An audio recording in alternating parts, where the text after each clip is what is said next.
Kafid. Oui, bonjour tous. J'espère que tu vas bien. Je vais parfaitement bien. Et toi? Ça va, ça va. Et, euh, et au Maroc, là-bas, comment ça se passe? Ça va très bien. Tu es, je ne sais pas, la quatrième personne qui passe sur ma chaîne. Et sur ma chaîne, je reçois souvent des jeunes dont j'admire le parcours parce que je trouve qu'ils ont quelque chose de différent, quelque chose qui puisse apporter de la plus-value, de la valeur ajoutée à ceux-là qui me suivent sur les réseaux sociaux. Et quand je t'ai sollicité, tu n'as pas hésité à accepter. Donc, je te remercie pour cela.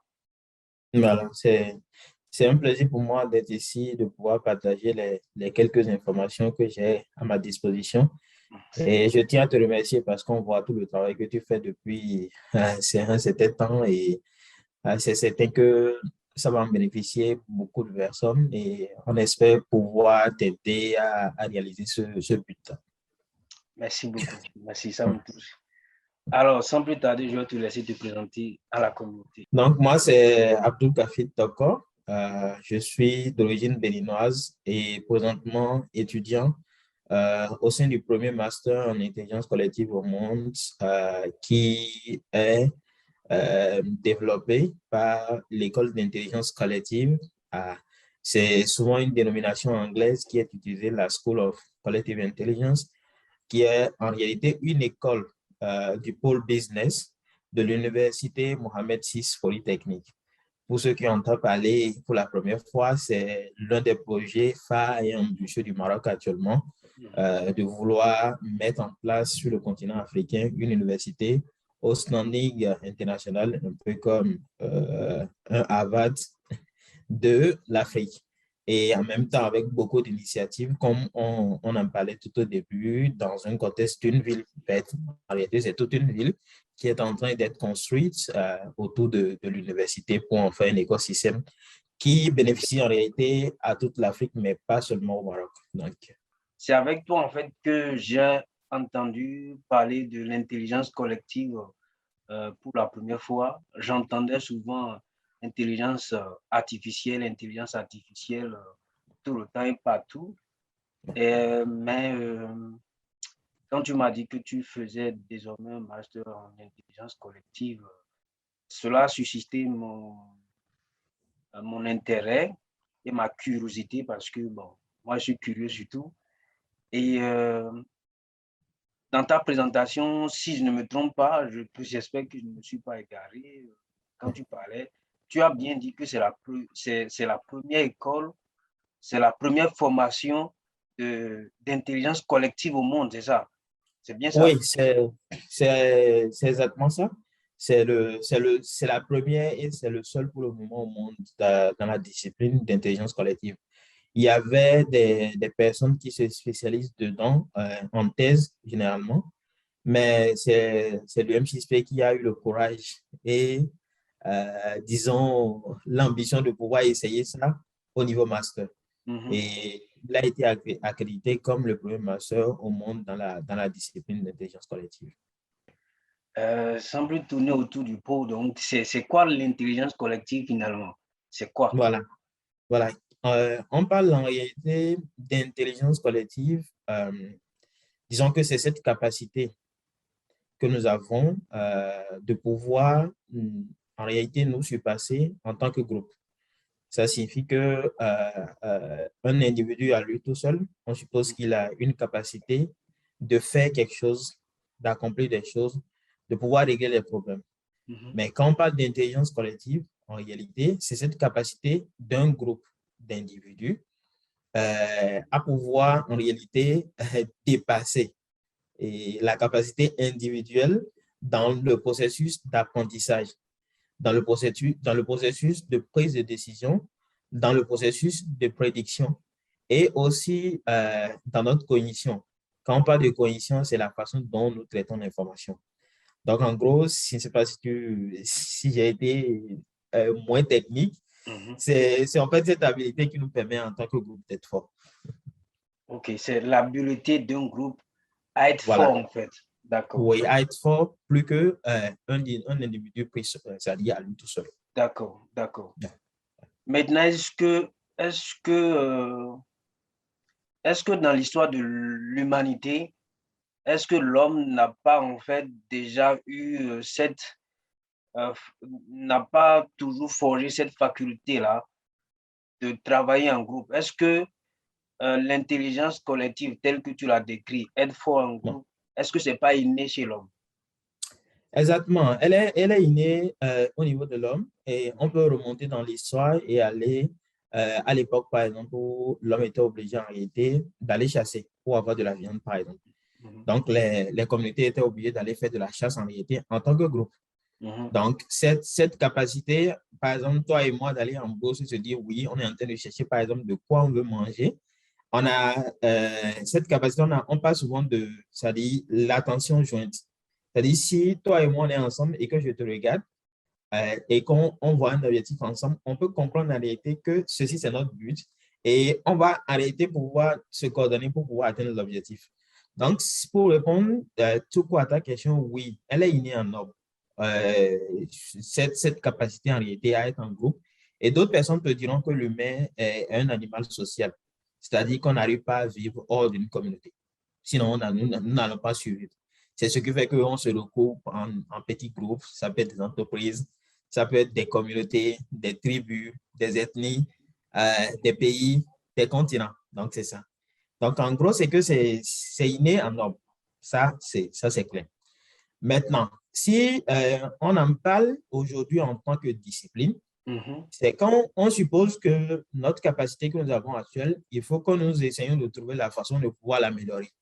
Parce que quoi qu'on dise, chaque jour, les contraintes que nous avons, elles augmentent. Les générations passées n'ont pas les mêmes contraintes comme nous.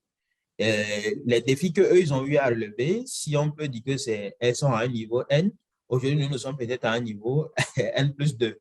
Mhm. Donc, on suppose que là, qu'il faut en réalité qu'en tant que groupe, on essaie d'améliorer en fait cette capacité de pouvoir résoudre les problèmes ensemble. Et maintenant, l'intelligence collective en tant que discipline essaie d'étudier les conditions qui permettent en réalité à un groupe de devenir performant. Donc, ça veut dire en fait que il y a un intérêt à l'étudier, c'est ça? Absolument. Il y a un intérêt à l'étudier parce que à, à tout niveau du moins, Mhm. nous sommes appelés à travailler en groupe. Il n'y a pas cette personne-là qui peut dire en réalité qu'il peut évoluer seul. Ça, D'accord. c'est quand même, c'est impossible de dire que nous pouvons évoluer seuls. Donc, quel que soit ce que nous faisons, nous sommes appelés à travailler en groupe. Et au sein des équipes, même quand on parle d'entrepreneuriat des jeunes aujourd'hui, tu es d'accord avec moi que souvent, quand on commence, même si l'idée, on commence seul, à un mois donné, on est obligé de pouvoir former une équipe. Quand on vient à l'échelle d'un pays, pourquoi certains pays performent plus que les autres? Pourquoi aujourd'hui, peut-être, la France est plus meilleure que le Bénin ou que peut-être le Canada est avancé que le Bénin, sur un certain point peut-être, beaucoup plus riche, etc. Alors, s'il y a cette différence, ça suppose que c'est parce que certains groupes arrivent à mieux travailler que d'autres. Mhm. Donc, du coup, il est très important de pouvoir étudier cette dynamique-là et d'identifier les conditions qui permettent à chaque groupe de pouvoir évoluer. Et c'est là que nous sommes appelés en réalité à intervenir, que ce soit au niveau des entreprises, pour aider en réalité les entreprises à pouvoir beaucoup plus performer. Et si nous venons au niveau, à l'échelle d'une commune, d'un pays également, nous sommes formés pour pouvoir analyser toutes les difficultés que les décideurs rencontrent et pouvoir les aider dans l'aide à la décision. Et l'autre chose, l'un des volets un peu plus grand et, et, plus ambitieux, si je peux me le permettre, dans notre discipline, ce qu'on appelle en anglais prediction, c'est-à-dire la prévision. Alors, la prévision, c'est quoi? C'est vrai que nous ne sommes pas très habitués à ça dans nos pays. Ça, c'est un fait à reconnaître. Mais l'exemple le plus simple que nous connaissons majoritairement, c'est lorsqu'il y a les élections, par exemple, aux États-Unis, en France et tout ça, on a l'habitude de pouvoir faire les sondages et dire que, bon, selon les chiffres que nous avons, c'est telle personne qui va gagner l'élection, etc., etc. Mais en réalité, ça ne se limite pas qu'aux élections. C'est toute une science, en fait, de prévision. On peut essayer de faire les prévisions économiques pour savoir, par exemple, quelle est la richesse que les Béninois vont produire, par exemple, en 2022. Donc, compte tenu de la dynamique des activités économiques, de tout ce qui se passe, mais aussi des données historiques, c'est-à-dire de tout ce qui s'est passé dans le passé. C'est-à-dire, à un certain moment donné, on a les informations de comment est-ce que les Béninois se comportent depuis des années. Donc, en analysant toutes ces données, on a la capacité de voir depuis en 2022 que nous pouvons créer, par exemple, je ne sais pas, je donne un chiffre comme ça, 6 000 milliards de dollars au niveau du PIB. Ça, c'est un exemple. On a la capacité de voir dire que dans nos écoles, on peut avoir tel nombre d'élèves, aussi la méthodologie ou le système éducatif tel qu'il est maintenu actuellement. Si nous continuons ainsi, voilà ce que nous pouvons avoir. Donc, on essaie de se projeter dans le futur pour pouvoir mieux se préparer au fait aux éventuels obstacles que nous pouvons avoir. Je vais certainement partager un lien avec vous. C'est une plateforme qui a été créée par l'un de nos professeurs qui est un Français, mais qui a étudié et fait la grande majorité de son parcours aux États-Unis. La plateforme s'appelle Hypermind et ils sont aujourd'hui en partenariat avec Le Point, où ils essaient maintenant de faire les prévisions économiques sur beaucoup de sujets. Parfois les sujets des États-Unis, parfois les sujets sur la France. Et maintenant, il vient même de lancer aujourd'hui, ça dit des prédictions sur l'Afrique. Et les prédictions sur l'Afrique, c'est pour pouvoir voir comment est-ce que la dynamique économique. Et on va même parfois jusqu'à essayer de prédire les instabilités. C'est vrai que ça peut faire peur, mais en réalité, c'est pour pouvoir se prémunir de ce qui peut arriver dans le futur. Donc, on peut essayer de voir, par exemple, si la dynamique ne change pas, peut-être que pouvoir prédire. Il y a des modèles qui nous permettent, par exemple, de prédire que d'ici 5 ans, d'ici 7 ans, si on ne change pas ci ou ça, peut-être qu'il peut y avoir des différents. Ça peut être des différents qui verbales, verbaux du moins, ou du moins qu'on peut aller peut-être à des conflits. C'est-à-dire penser à est-ce que si on ne change pas les choses, est-ce qu'il peut y avoir une guerre, par exemple. Donc, c'est un peu ça. Ok, ok. De tout ce que tu as dit, parce que c'est un long développement de quoi perdent Ouais. les gens, à moins qu'ils écoutent plusieurs fois, de tout ce que Ouais. tu as dit, Ouais. j'ai cru comprendre, peut-être que je me trompe, tu vas me le clarifier, j'ai Ouais. cru comprendre en fait, lorsque tu comparais le niveau de développement du Bénin et celui de la France ou du Mhm. Canada, j'ai Mhm. cru comprendre en fait que euh, tu es en train de dire indirectement que euh, la France et le Canada ont plus cette faculté-là à mettre en pratique les principes de l'intelligence collective par rapport au Bénin et aux pays de l'Afrique en général. Est-ce que c'est bien ça? Oui, j'avais précisé, par exemple, si on veut prendre, par exemple, la richesse, Mhm, prenons ça tout simplement. Donc, mhm. ça veut dire que la capacité à pouvoir produire de la richesse, selon les contraintes du moment, ça veut dire que ces pays-là sont collectivement plus intelligents que nous. OK. C'est-à-dire, l'intelligence, c'est pas un truc standard. Mhm, Ça peut différer en fonction des objectifs que nous avons atteints. Donc, ça veut dire que je peux être plus bon mathématiquement qu'une autre personne. Je peux être plus bon en matière de pouvoir faire de l'argent qu'une personne. mais est-ce que ils sont collectivement plus intelligents ou ils sont individuellement plus intelligents, ce qui fait que collectivement, ils sont plus intelligents? Est-ce que Oh, je ne sais pas si tu comprends la question. je vois la question. C'est-à-dire, Mhm, tu te demandes si l'intelligence collective se résume en réalité à pouvoir faire avoir là, ensemble plusieurs mhm, personnes qui sont intelligentes. Mais mhm, en réalité, c'est pas ça. C'est pas mhm. ça. OK. Et ça fait même que même la prédiction dont j'ai parlé, pour pouvoir avoir de meilleures prédictions, souvent, on essaie de faire une approche, avoir une diversité au sein du groupe. Mhm, C'est-à-dire, ça peut être des personnes qui sont techniquement bonnes, des personnes qui ne sont pas techniquement bonnes, et peut-être une autre personne qui a une intelligence émotionnelle. mhm, Je ne sais pas si tu vois. On peut mhm, trouver une autre personne qui a la compétence technique. Donc, on peut dire intelligence technique, intelligence émotionnelle, et peut-être qu'il y a une personne qui a la capacité de pouvoir traiter toutes ces informations-là. Donc, c'est pourquoi même au niveau de la création de l'entreprise, on a l'habitude de dire aux gens de ne pas être un groupe homogène.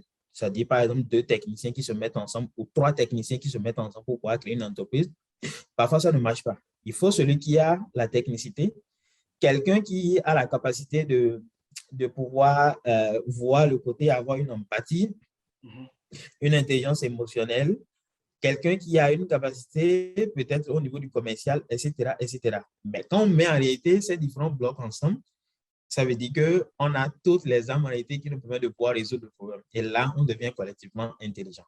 Ce n'est pas une question de prendre des individus qui sont, c'est-à-dire, tellement bons. C'est pas, c'est-à-dire, si on considère par exemple le quotient intellectuel, non, ce n'est pas en regroupant une personne avec un bon quotient intellectuel qu'on a un groupe qui est collectivement intelligent.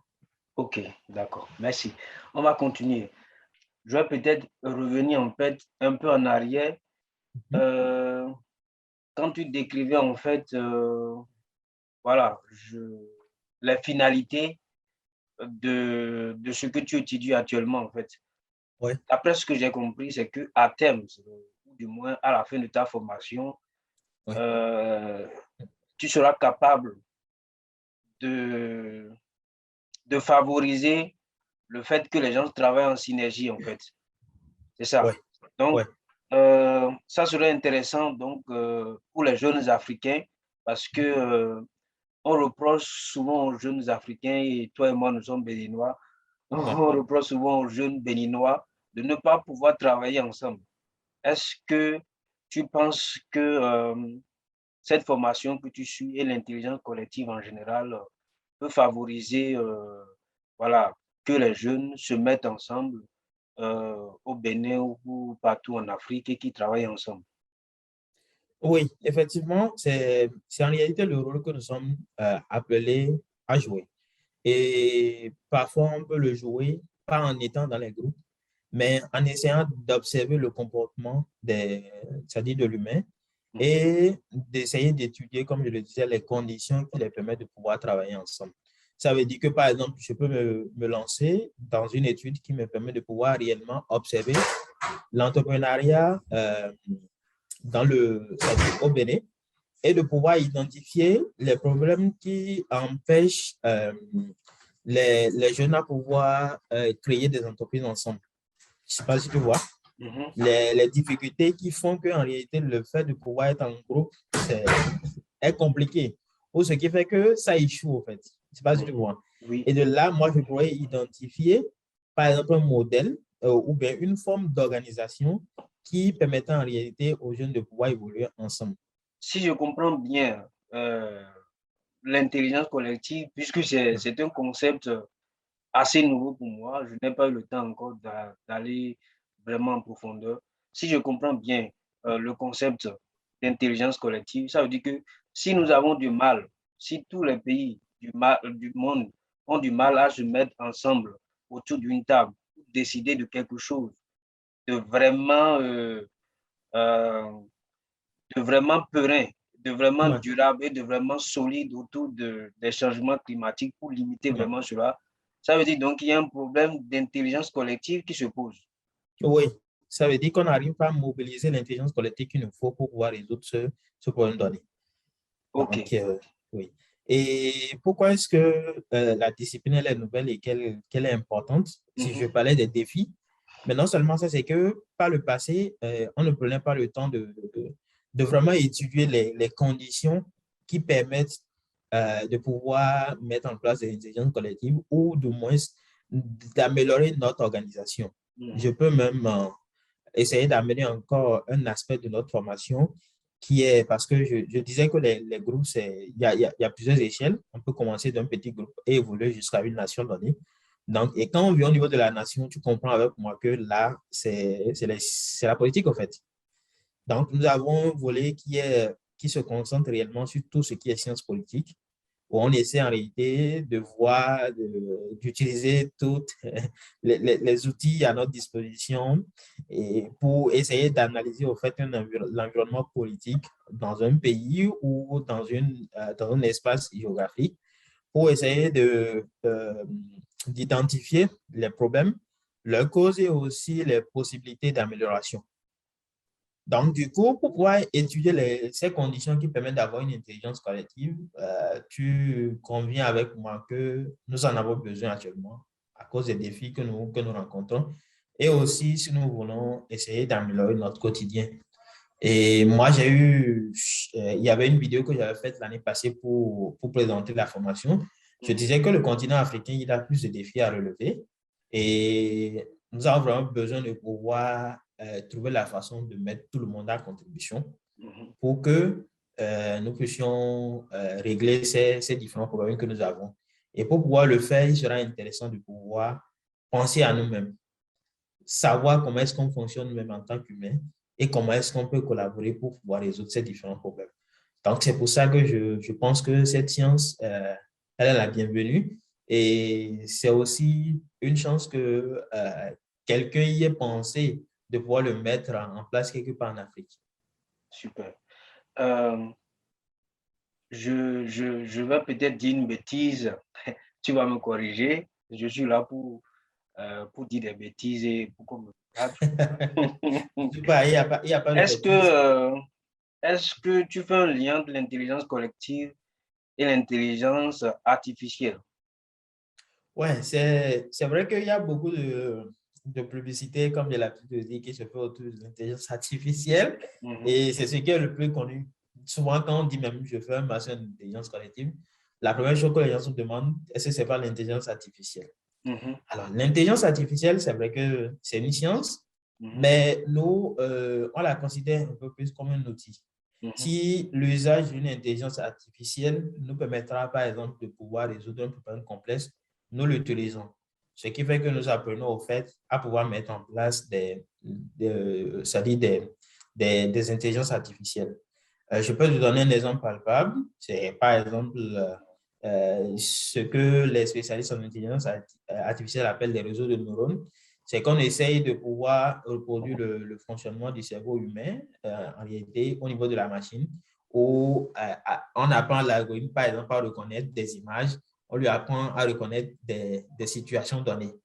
Donc, ces techniques-là, nous l'utilisons également pour pouvoir identifier la bonne prise de décision, par exemple.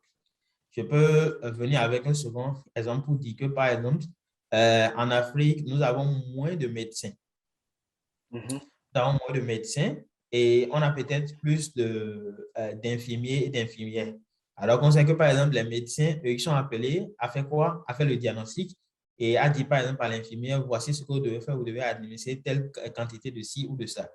Alors, si nous arrivons à commencer par collecter les données en termes de traitement en Afrique, on peut arriver à mettre en place des intelligences artificielles qui seront implémentées dans les applications que, par exemple, les infirmiers peuvent utiliser pour pouvoir commencer par donner les soins de base dans les zones un peu plus reculées. Ça, c'est un exemple, par exemple, d'utilisation de l'intelligence artificielle dans un processus de résolution d'un problème complexe qui, bien évidemment, peut aller au-delà du côté technique. On peut également penser à comment est-ce qu'on organise, comment est-ce qu'on forme en réalité ces infirmiers pour qu'ils sachent comment, c'est-à-dire la limite de l'utilisation, par exemple, de l'outil technique pour pouvoir résoudre les problèmes, et ainsi de suite. Donc, du coup, si je peux résumer en une phrase, c'est que oui, l'intelligence artificielle, nous l'utilisons en fait dans la résolution des problèmes. Ok. Donc, l'intelligence collective, en fait, peut permettre de mieux cadrer l'intelligence artificielle. Exactement. Parce qu'aujourd'hui, moi, personnellement, j'ai un peu peur de l'intelligence artificielle, en fait. Parce qu'on a comme l'impression que dans un futur plus ou moins, je voulais dire lointain, mais je vais dire plus ou moins proche, l'intelligence artificielle va prendre le dessus sur l'homme, en fait.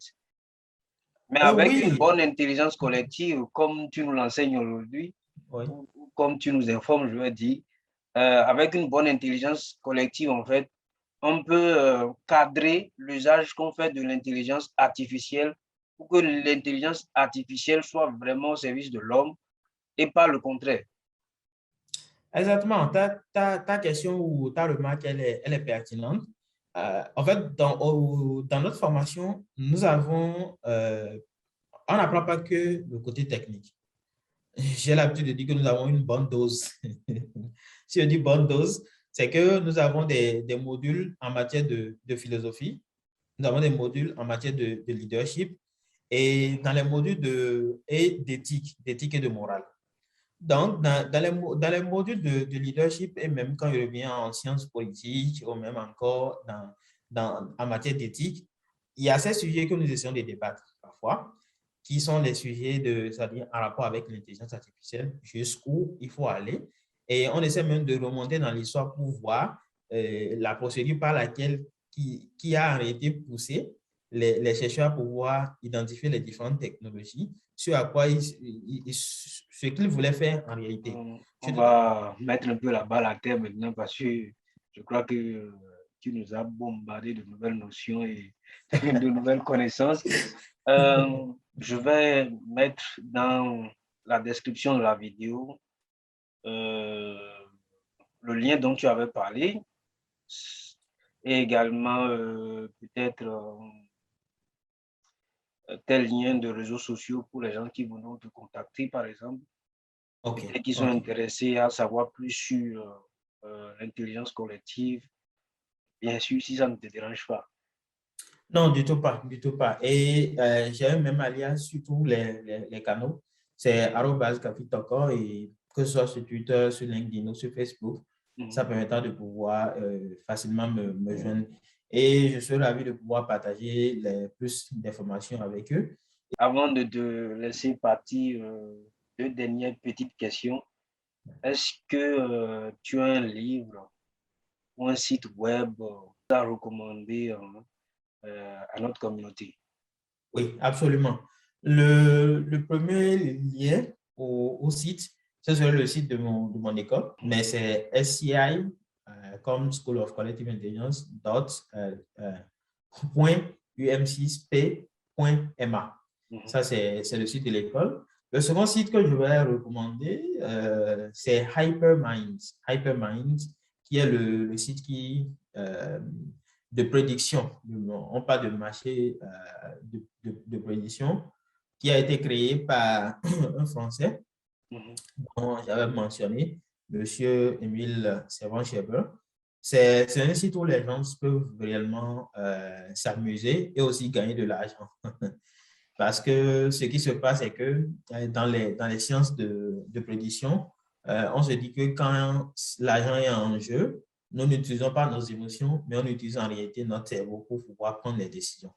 C'est comme quand les gens font du betting, c'est-à-dire le pari sportif, parce qu'ils sont en train de parier parfois, c'est pas sous l'émotion parfois. On essaie de faire un peu des calculs, on réfléchit un peu avant de pouvoir décider. Donc, du coup, sur ce site, quand il y a souvent des questions qui sont là sur des prédictions, quand vous contribuez et tout, et qu'à la fin, on essaie d'avoir les résultats, on identifie les meilleurs prédicteurs et ils ont parfois un gain, parfois sous forme de cartes Amazon pour pouvoir faire des achats, etc. etc. Donc, et comme je l'annonçais, il y a beaucoup de sujets sur l'Afrique qui seront lancés très bientôt sur la plateforme. Donc, vous pouvez également essayer de consulter cette plateforme-là. Et en termes de livres, je vais vous recommander le livre d'ailleurs de M. Émile Servan-Schreiber. Tout ça peut essayer de faire aussi quelques recherches sur le nom de ce monsieur. C'est un Français et il essaie de faire maintenant la promo même de l'intelligence collective sur les plateaux TV en France.